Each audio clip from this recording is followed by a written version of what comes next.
ചൂലൂർ യോഗിനിമാത സേവാ കേന്ദ്രത്തിന്റെ 6ാമത് സംരംഭമായ doctor APJ Abdul Kalam reading and reference ലൈബ്രറിയുടെ ഉദ്ഘാടന കർമ്മം കേന്ദ്രമന്ത്രി സുരേഷ് ഗോപി നിർവഹിച്ചു. യോഗിനിമാത സേവാ കേന്ദ്രം സെക്രട്ടറി PR രവി അധ്യക്ഷനായി. APJ Abdul Kalam library chairman NS Ajith Nadupparambil, Jayasurya, KG Achuthan master, Swami Thejaswaroopananda Saraswathi, Kanadikkavu മഠാധിപതി ഡോക്ടർ വിഷ്ണു ഭാരതീയ സ്വാമി, ചൂലൂർ ജുമാ മസ്ജിദ് സെക്രട്ടറി ഇസ്മയിൽ വലിയകത്ത് എന്നിവർ സംസാരിച്ചു. പ്രദീപ് അരയമ്പറമ്പിൽ, NS അജിത്, നൌഷാദ് കുഴിക്കണ്ടത്തിൽ, ദിനേശ് അരയമ്പറമ്പിൽ, സലീം വലിയകത്ത്, പ്രേമ സജീവ് എന്നിവർ ചേർന്ന് ധനസമർപ്പണവും നടത്തി.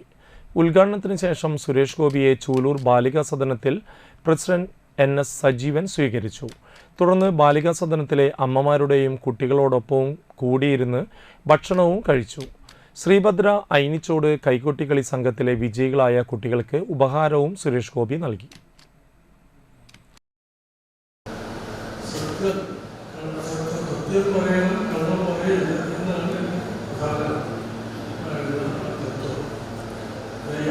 സ്നേഹമുള്ള ഒരു മനസ്സുണ്ടാവണം, ദൈവമുള്ള മനസ്സുണ്ടാവണം, ദാനധർമ്മങ്ങൾ ചെയ്യണം.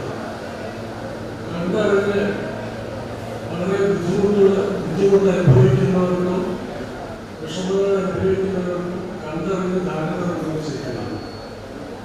തപസ് എന്ന് പറഞ്ഞാൽ ഈശ്വരാരാധന, ഈശ്വര പ്രാർത്ഥന ചെയ്യണം. അതാണ് ഈ 4 ധർമ്മങ്ങളാണ് മനുഷ്യൻ അനുഭവിക്കുന്നത്.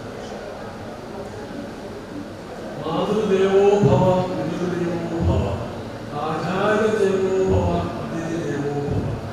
അച്ഛനെയും അമ്മയെയും ഈശ്വരനെ പോലെ ഉപാസന ചെയ്യണം.